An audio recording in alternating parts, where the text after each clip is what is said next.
Lots of folks start the new year by making promises to eat more veggies and to cut down on carbs. So today, we're going to show you how you can transform some of your favorite veggies into what some call fake-out foods. For those of you who love spaghetti, but still want to fit into your skinny jeans, try making noodles out of zucchini or any other veggies.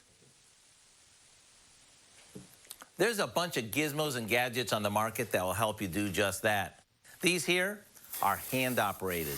You simply insert your veggie, give it a few twists and turns, and voila, you end up with curly vegetable noodles.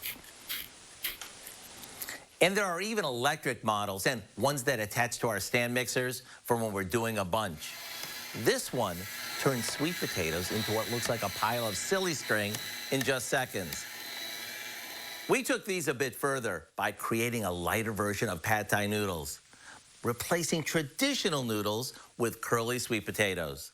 To get the recipe for our sweet potato pad thai, which is nutty delicious, all you have to do is visit our website. I'm Howard in the Mr. Food Test Kitchen, where today we found a spiralicious way for you to say, ooh, it's so good.